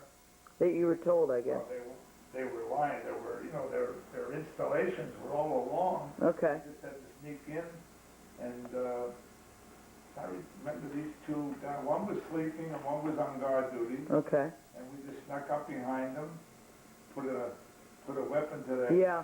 and Now that must have been scary for you. it was very scary. But everything was scary. How many Right. was there? 3. 3 of you? Yeah. There were 3 or 4 of us. Right. One fellow was supposed to be with us. I'll never forget this either. Was a fellow by the name of Louis Aloof. Oh, the guy that didn't. Oh, yeah. He made believe he didn't know we had to go on that patrol. And he hid somewhere so that by the time we went out on this patrol, Louis wasn't with us. You had no backup. Well, when I came back, I told everybody, if I ever got along with Louis, I was going to kill him. Right. Right. Louis watched himself very carefully, Well, never to be alone with me. Exactly. And a year or 2 later, after the war, I ran into him at Orchard Beach in the Bronx. He was a Bronx. Did he run the other way? He ran. Fortunately for him, I was not in good shape then. I Oh, okay. was just recovering from You're, hospital. yeah, right. But I wanted to kill him even then. I know. Now, after you captured, He had many times that. what? The man was a coward. Many Yeah. He did many things. He was the kind. He did things that if we had reported him, he would have been shot. Oh my. We would go on guard duty at night in a foxhole. 2 hours on, 2 hours off, or 2 hours on, 4 hours off. Depended on how many men we had and how tight a perimeter we had. Now that sleep during those 2 hours off was vital. Now, not everybody had a watch. So sometimes my watch was passed around, or somebody else's watch. And you were very strict about that. If you relieved somebody at 12 o'clock, you knew you would be relieved at 2 o'clock. Right. Or at 4 o'clock, depending on what, and you were anxious for that to happen. Oh, yeah. Louis was the kind of guy who would move the clock, the watch ahead. So if he relieved you at 2 o'clock with his watch, he said it was 2 o'clock, but it might have only been 1 o'clock, or 12:30 or something. Well, that was... I'm surprised he was able to live through the army If doing I those. had been a little more mature, Right, I think I would have shot him right on the spot. right, because he was a detriment. You got in trouble though? Huh? You got in trouble. Probably, but he deserved whatever So happened. he put your lives at risk. He did. He put everybody's life in risk. Now, Louis Aloof. now, when you capture those I 2, regret to say that I think he was Jewish. oh my. Not sure. Now, when you took those 2 officers back, now tell us what happened then. Well, I don't know what happened. They were questioned not by me, but by other people in the company, in the headquarters group. Then we were told that we could cross the Moselle the next morning, and that forces waiting for us over there were not too strong. They had literally pulled most of them back into the front of the Rhine to prevent our crossing the Rhine. So we crossed. I don't remember it as being terribly difficult. The difficulty came after we crossed the Moselle. Difficulty came when we got bogged down in the vineyards. Oh, and the Germans had pillboxes and entrenchments, and it was heavy fighting without knowing where you were going. Oh. You couldn't see anything. You couldn't find the guy who was supposed to be your buddy next to you. Oh. And it was just terrible. Yeah. And I remember that next night, we were still fighting in the vineyards across from the Moselle. They were like terraced and lots of hills and so forth. And you literally couldn't see. And after a whole day and exhausted, I'm lying on the ground near some vines, and I hear somebody whispering, "Kirshner, Captain wants you, Kirshner. Captain wants you, Kirshner. Go up to the captain." So I was so startled, because I was half asleep at the time. I had put my rifle down, and I couldn't find it. And so what could I do? The captain wants me or needs me. I borrowed my friend's rifle and left him there looking for mine. Oh. And I crept and crawled up to where the captain was. Captain was up confronting a pillbox, Oh. all by himself. Wow. And we had been firing at that pillbox for hours, and they were firing back. Nobody hit anything that I know of, but it was just constant firing back and forth. He wanted me to go with him under a white flag Oh. to order the pillbox to surrender. Mm-hmm. This was a heavy concrete Really? entrapment. It was really an anti-aircraft pillbox Oh. with 20 millimeter automatic machine guns, and we rigged up a white flag on a bayonet and the rifle, and I carried it, and he walked Why out did with me you? because I spoke German. Oh. Oh. At least in his opinion, I spoke German. Okay. In the opinions of most Germans, I didn't speak German. But they got the message. Right. So we walked up to the pillbox, and the Germans were very nice. They didn't gun us down, Yeah. which they could have They could have easily. very easily, but they honored the white flag. But we could see these 20 millimeter, biggest weapon the infantry had was a 50 millimeter, 50 caliber. 20 millimeter was the size of the shells were 10 times as large. Mm. Used mostly against heavy weapons and aircraft. Could see them lowering these things. Wow. Instead of being pointed up in the air, now they're lowering it in. At you. Right at us. Wow. I remember thinking That could be it. What was the name of that captain? It sounds nice. it was Captain Godwin. Oh, that was the... Yeah, Oh, and he Captain says, was the general. Kirshner, he says, tell him to surrender. So I said to him, I don't know the word for surrender. Oh my God. That could have been your life right there. It would have been good if you would have had a meeting beforehand, those missiles pointing at you. So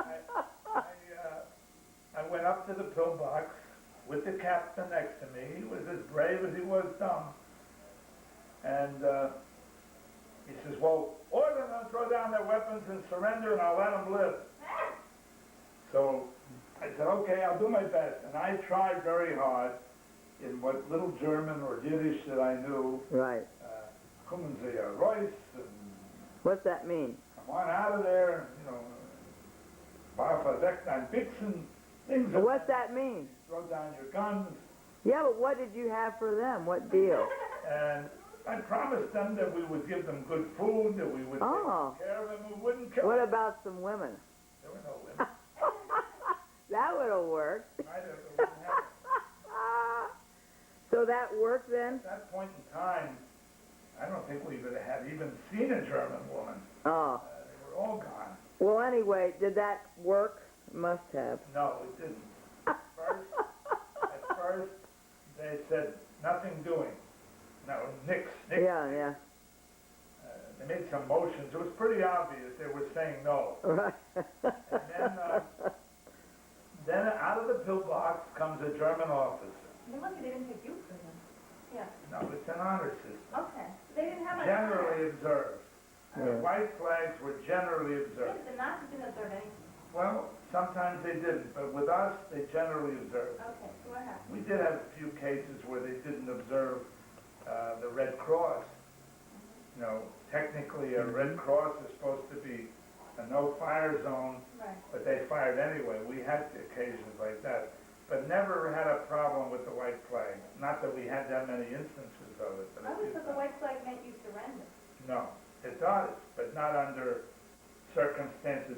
We technically had them surrounded. Oh, I see. I mean, we had hundreds of men, and they Oh, only I had maybe 8 to 15. Oh, I see. So we had them surrounded. Problem is, So then why didn't they we give up? didn't have weapons big enough to blow them out of there. Oh, I see. So why didn't they give up? Well, they eventually did. After I convinced them that it was hopeless, and they would be well treated, and they would be Oh. sent back. Oh, okay. Huh? I don't remember, honey. That was 50-some years ago. Well, anyway, you would go send them back to Germany? It's mostly with bullshit. I mean, you know. So we sent them back, and by the time I got back, my buddy Loudon had found my rifle. Thank God. For an infantryman to lose a rifle is a That's your life. court-martial offense. Oh, is it? Oh, How could you blame yourself, though? what? You couldn't blame yourself. You didn't lose it on purpose. Nobody asks about blame. You just can't allow it to happen. Now, who's Loudon? His last name was Loudon? His last name was Loudon. He was from Tennessee. Did he survive? He survived. What was his first name? I can't remember. Marshall. His Marshall? name was Marshall. Loudon? Marshall Loudon. He couldn't read or write. Very nice guy. He was my Co-Scout, but he could smell a German 150. No, he was good at that. Oh, it was like coon hunting. Oh. Well, you're glad you had I him. used to watch it when his ears started to wiggle. It was like having a hound dog. Well, then you were lucky. I was very lucky Yeah. in that sense. He was the best Co-Scout anybody. Wow. I used to write his letters for him home. Oh, did you? Yeah. And then there was another kid in the squad that also came from that same area. His name was Richter. A funny first name, almost like a feminine first name, Leslie? like Marvellis or something like that. I remember his name. But he was also a very good scout. But we didn't use him as a scout because he was too sick. Oh. He shouldn't have been in the Army in the first place. He had like consumption, or Hmm. it was constantly having coughing, Asthma sneezing, asthma problem. Skinny guy, damn good soldier, but not strong enough to be a soldier. Mm-hmm. What else? So then, all right, that finished our basic experiences in the vineyards. A few days later, we moved up to the Rhine, Mm-hmm. and we parked in front of the Rhine for a week or more. And every night, Patton would send his tanks and his trucks up to the Rhine, making as much noise as possible with their lights on to terrify the Germans on the other side. Well, that's what I wanted to know. Why did he want to make all that noise? He wanted them to know we were coming. Okay. Do you think that was smart? I don't know. He was the general. But, you know, he let them know we were there in full force. Okay. By running so many maneuvers back and forth, I mean, it looked like you were 10 times as many as... Oh, I see. Oh, I see. Then they brought up the first Navy guys I'd ever seen in Europe, except when we landed at Le Havre. These guys came up on large transports with boats for us to cross the Rhine in. These were called ducks. They were like part truck, part boat, and they would float. And they also had some other small boat-like devices. And so this was in March of 1945. Unknown to us, the Rhine had already been crossed a day or two before at the Remagen Bridge when the First Army crossed the bridge and the Germans didn't blow it up. They tried, but they failed. Is that the Big Red? Yeah, it was the First Army, First Division, Big Red. I think it was Big Red. Yeah. It was on more than TV, the that First Division, showed the that. whole group of them. Well, anyway, this took, we didn't know about that, of course, and we crossed the Rhine south of Remagen, near the city of Koblenz, outside of Koblenz. We took Koblenz, and Koblenz was a beautiful city. German? It was a German city. Germans had beautiful Gothic-like churches. It might have been a university city, but Were you near Frankfurt? it was near Frankfurt. Did you see Gelnhausen anywhere? Who? Gelnhausen? No. That's We were in, That was near the Frankfurt. cities and the names meant very little to us. I was a kid, what did I know about Okay, this place? well, I knew there were two Frankfurts, because my mother had told me The main about one and Frankfurt the on the Main and Frankfurt out in Rhine. Right. And obviously, since I was on the Rhine, this must be the Frankfurt. oh, Right. okay, she was near the old. All right, so go ahead when you entered that. So we entered, we crossed the Rhine in these ducks. The current of the Rhine was not anticipated, however. So where we were targeted to go across, these little underpowered half trucks, half boats with a lot of men on them, didn't have the sufficient power to fight the current. Oh, The current of the Rhine carried us 5 or 7 miles downstream oh. from where we were supposed to go across. You know, they had picked out the terrain that Uh-huh, was easier to uh-huh. Sure enough, we came up against what seemed to me then, and maybe it was not that bad, a precipice in front of us. Maybe 200, 300 feet high. Wow. Sheer precipice, seemed like them. And we landed there, but we were surprised to be there, and the Germans were surprised that we were there. Right. They hurried up, we found out afterward, they sent troops from up where we were supposed to be, downriver to where we were. Mhm. So they got there a little late, and by that time we'd already landed and begun to climb up the cliff. Fortunately, I was with the 89th Infantry, the guys who were trained in Colorado Okay. to climb Cliffs, right. an Italian mountain. I was going to say, how did you know how to do that? I didn't, but they knew how. Okay. You know, they had these training, Yeah, and they had a few of these. you have to have the equipment. They had the ropes and the, I know what you mean. I whatever don't. they're called. Yeah. They had that. So literally, we got up that cliff. They dragged me up Okay. because they had better ability than I did. Although Right. I was as strong as any of them, I didn't have the skill. No. I got up, but you know, the hard part was getting the heavy machine guns up and the mortars. Mm. Well, we finally got up in the face of the fire. Fortunately, the cliff was so sharp that we were able to avoid the German fire because they couldn't get into position without exposing themselves Oh, I see. to our fire. They couldn't get in position to fire at us directly. It was Okay. difficult. So we got up to the top, and they were trying to shoot at us with heavy machine guns, and we managed to knock them all out, take prisoners. Mostly they were shot. We didn't.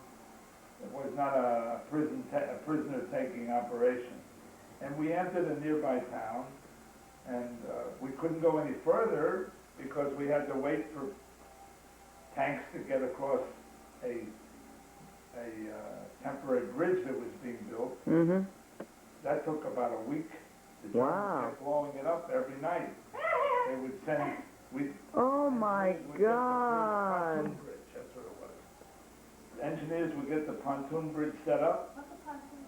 It's on floats. It floats on pontoons, and then the bridge is a ramp strong enough to take a tank. Wow. Slowly, but we didn't get tanks and artillery for about a week. My goodness. And during that time, I was mayor of the town Yeah, that's what. because I spoke such fluent German. Oh, so that puts you at the top of the ballot. Right, I was their dictator. Right. They called me. How long they was- called me the Burgermeister. What's that mean? Burgermeister is the mayor. Okay. Americana Burgermeister. How long did that last? You were the mayor. A week or less. Did they respect you? I don't know. They followed my orders. What were some of your orders? One of my orders was when we took the town and I began to interview people in the city hall, which became my temporary office. People would come to me with complaints. Okay. Usually, they were non-Germans who claimed they were being abused by the Germans, either as slave labor or prisoners or whatever. And I remember one specific case, and maybe it's because she was so beautiful that I remember it. A young woman, I mean, she wasn't much older than me, and I was 19 or 20 around that time. She was strikingly beautiful, Mm-hmm. and she had a husband, unfortunately. And they came in, they were from Holland, Oh. and they claimed they were slave labor. Oh, I was going to say they were in a German town. Were they captured? Working on the farms in this German town. Okay. So it was very difficult to communicate because Dutch is totally different than German. Okay. Although it sounds the same, it's different. And they didn't speak any English. So they took me to where they were living. Mm-hmm. Believe it or not, in the middle of modern Germany, they were living in a hole in the ground about 6 feet wide and about 6 feet deep. Oh, like a burial ground. Yeah, but that was their home. And here in the middle of winter now, this was in March, it was cold and rainy, and that's how they lived. So once I understood what they were complaining about Yeah. and how little they had to eat, I took them back to City Hall, and I found out where the mayor of the town lived. Mm-hmm. I ordered him out of the house, and I put them in it. So how did you had that kind of authority? When you have an M1 loaded, and you have guys behind you with Browning automatic, your orders are followed. Wow. I would say that for the most part, the Germans did it. Willingly. No, not willingly, grudgingly, but they did it. Yeah. They would complain, "Oh, I'm not a Nazi." Oh, I bet. Yeah. As far as I'm concerned, I wasn't concerned at that point. Everybody was a Nazi. Right. They were, it turns out. So I ordered him out of his house, and I ordered them to put this couple in the house. And then it was such a big house, I got a few more couples. Okay. Now I wonder, I handled were things- you ever afraid when you were ordering this man out of his house, this mayor? Were you ever afraid that maybe they'd come back with guns and try to get their house back? No, we had them outnumbered. Oh, did you? Also, whenever we took a town or village, we did whatever we could to search it, to pick up every weapon we could. All right. We would order them to bring their weapons to the town square Oh, and surrender them. Many of them didn't, you're right. but it was a death sentence if we went into a house and a weapon was not surrendered. Oh, really? Not that we ever carried it out that I can recall, Yeah, but there was a threat that if they didn't turn in a weapon and we found it, yeah. by accident, we didn't go searching for it. Right. We had too many other things to do, but Okay. if a weapon was turned up that hadn't been turned in, they'd be in big trouble. Can anybody Well- else take orders to you? No. Now, you got several families in this mayor's home. Yeah, not big families, just a couple of couples. And then what other things did There you... were all kinds of other little disputes among the Germans. Everybody complaining that he was not a Nazi, and the Nazis had been persecuting him.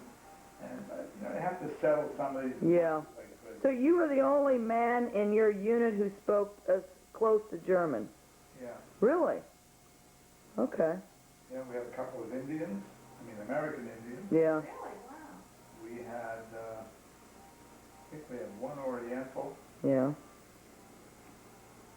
Louis Aloof might have been Jewish. He never admitted it one way or the other. Arab or something. But he didn't speak Yiddish or any German.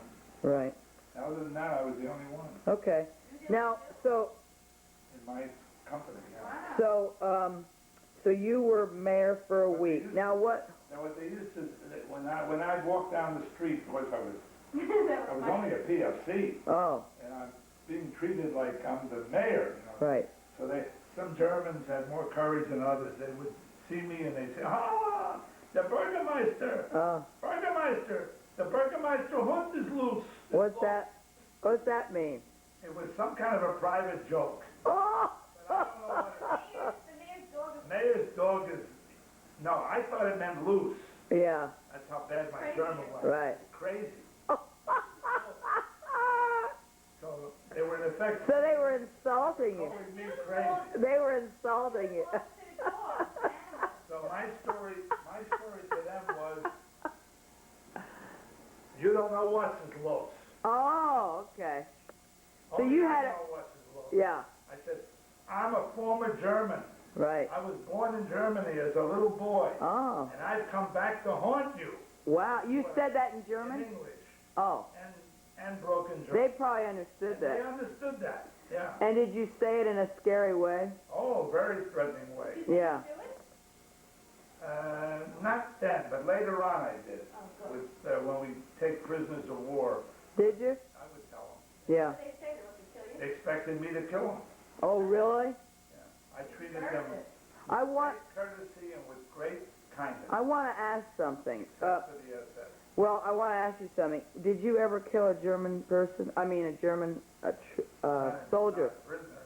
No? Okay. But there was a man who used to let him go and shoot him in the back, remember? Well, I had nothing to do with that, but I found out later, and I was violently opposed to it.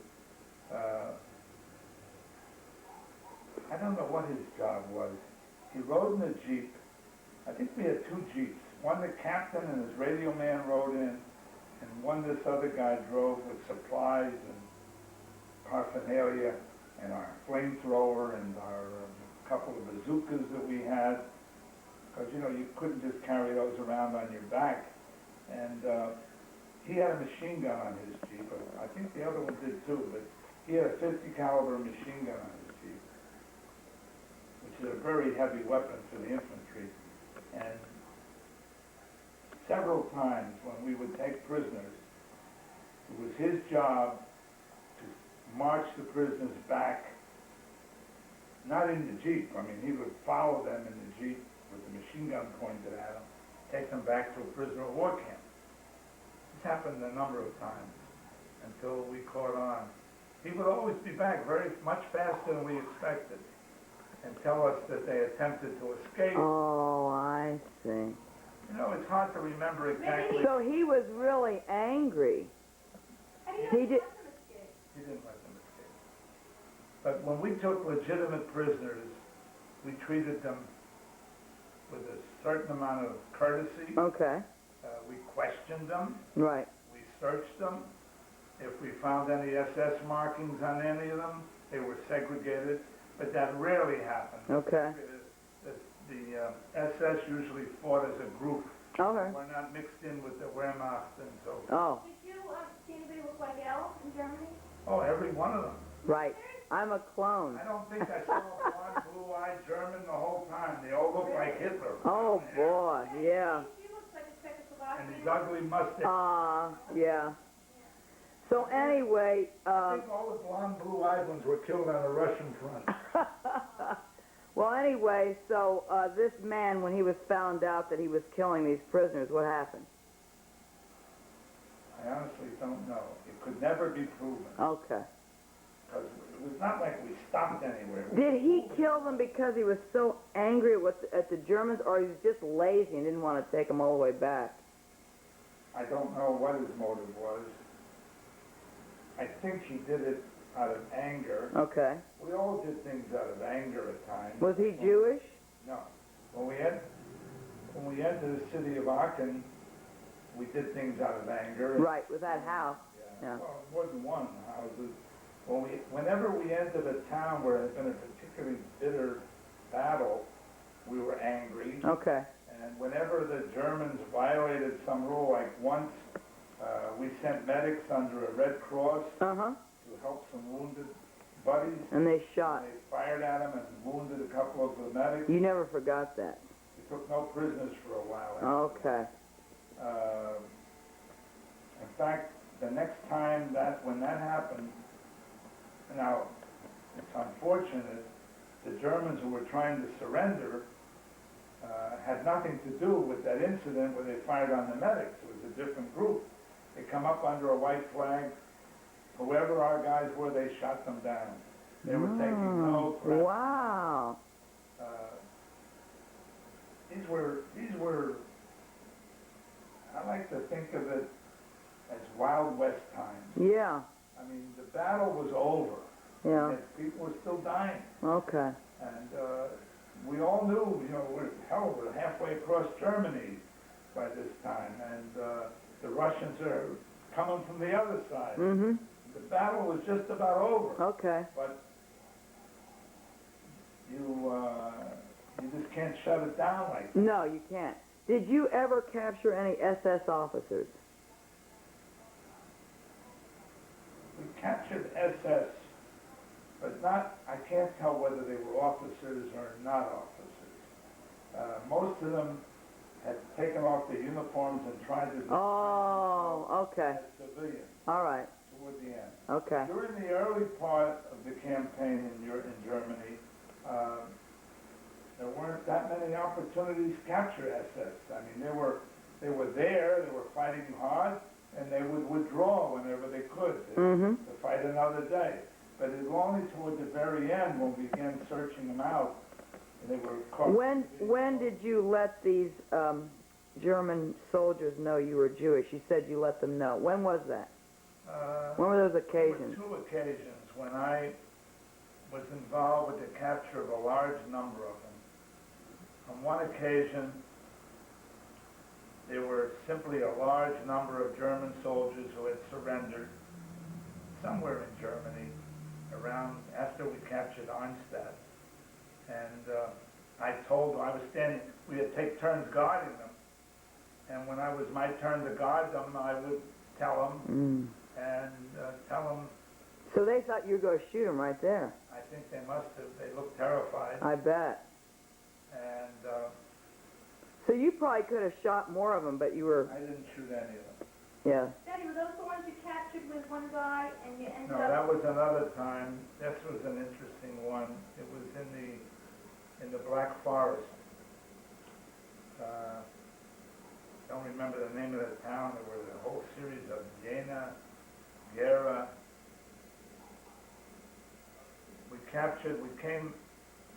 My squad, there were 8 men in our squad, down from 12, and we were the point of our company and our battalion, and we were moving through the Black Forest along a mountain road, right through the woods, and we came to a fork in the road. And the 8 of us divided up. Sergeant Smith and 3 men went to the left, and Kirshner and 3 men went to the right. Or maybe it was vice versa, I don't know. Anyway, Loudon and I went out ahead of the other 2 guys. The other 2 guys were watching our backs Yeah. to make sure that, You were a scout. yeah, well, by this time it was not just being a scout. I mean, we were supposed to find out what was out there. Right. But there were only 4 of us in this, and the other group of 4 was Right, down a different right. road. So, and we had no radio. Oh, boy. All of a sudden I saw Loudon's ears start to twitch. Oh, boy. That's funny. He's like a humble. He froze. His rifle came up. And I said to him, hold it, hold it. I didn't want to shoot him. I didn't want anybody to know we were there. Right. Of course, it was in the middle of the day. He had seen a German walk or run across this open field. We were on a side of the mountain in the woods, and there was like a meadow or something down off in the distance. He had seen this German. Amazing. This was probably in late March or early April, and it was cold, and the German was wearing an overcoat. Mm-hmm. We had all thrown our overcoats away because Too they heavy? were too bulky and too heavy. nobody carried an overcoat. Wow. We didn't carry our entrenching tools. We didn't carry anything that we could get rid of. Amazing. But the German was wearing this long overcoat. It's like a bluish, gray kind of thing. And he was walking or running slowly or walking fast across this field. And it took me a couple of seconds till my eyes registered him. Loudon had already spotted him and had him zeroed in on his rifle. Mm-hmm. But I think it was far enough away he might not have hit him. Yeah. Oh, he shot? No, he didn't. Oh, Stop when I told him. okay. So, I don't exactly know what happened. We saw him go into the woods on the other side of the meadow. So we crept and crawled up until we got very close to that area where we saw him go in. Mm-hmm. And then he or another German came out of the woods again into this meadow. And at that point, we fired at him. Really? Not to hit him, but to let him know we were there. Okay. Why did you want to hit him? Huh? Why did you want to hit Because him? we didn't know what else was in there. Oh, okay. And we wanted to question him. So Right. we actually crept and crawled up to him, had him pinned down, and took him prisoner. He turned out to be a captain in the German army. Wow. What was he doing without his men? Well, we asked that question too. Right. So he told us, I told him that we had him surrounded. Right. You made it up. Thousands of us in You the made it up, right? We could only see 4. Right. And he said, well, we have a whole company here, an ordnance company. He spoke enough English where I could understand what he was saying. Okay. So the ordnance company are people who repair weapons and vehicles. Okay. And they had dozens of trucks and cars and buses, chickens, chocolate bars by the hundreds. Wow. They even had a few women with them who were doing their chores. Yeah. They had eggs. So my job was to talk them into surrender, Oh. which I did. Really? Because they